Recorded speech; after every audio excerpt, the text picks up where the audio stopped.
Hi, I'm Wanda Ellderbeck.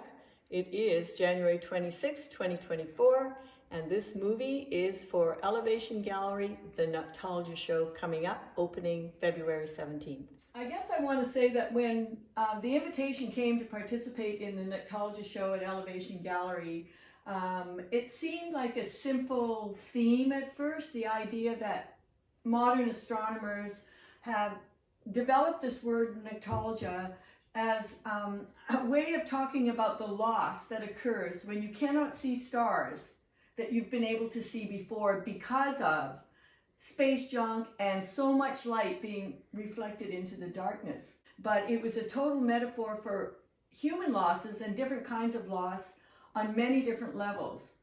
Immediately, I thought of the two individuals in my family who are neurodivergent to different extents. And these paintings are not so much portraits of them as the knowledge that I have in my relationship with them of the challenges they face every day, because they are definitely guided by stars that I cannot see. There is so much information and so much expectations coming at us through social media and all of the media and technology that we use every day, which I know is necessary now. But what are the long-term effects? We're dismantling the ability to feel those subtle nuances that happen in communication when you're reading body language and you're reading different eye movements, when your whole body and your whole self is engaged in the communication. These two paintings are metaphors for what's happening with technology. How algorithms dictate what you're going to do next, what you're going to choose next. They feed you only the stuff that you've already looked at. It's too easy to have it all given. So in lots of ways, the ability to imagine a different reality, the ability to have the capacity for empathy and understanding is so much more narrowed down. And we are so addicted to it. I am concerned about the expansion of the human consciousness in terms of those things. I deeply care about these two individuals. So when I painted these paintings, these mark makings and these shapes, for me, represent the kind of chaotic information that comes at you every single day. Technology is almost like the reflection of the light from the screen in your computer is the same light that is making stars disappear in the sky.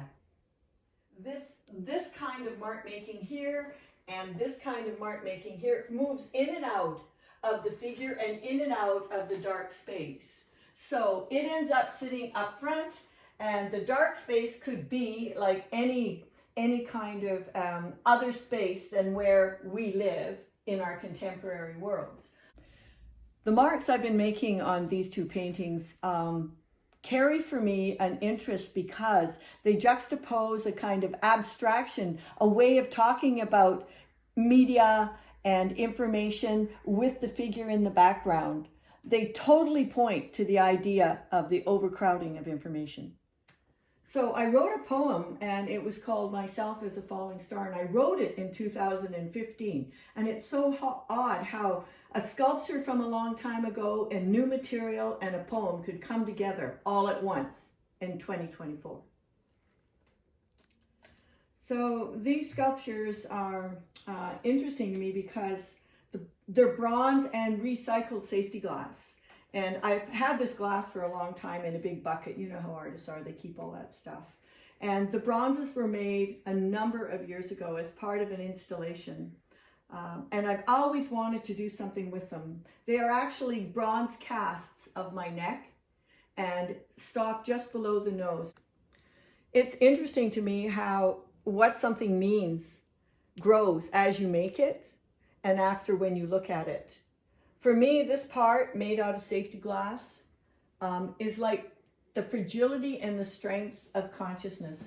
It's also about this deep connection I have always felt with something greater than myself and something that was fragile and tenuous that you don't want to lose.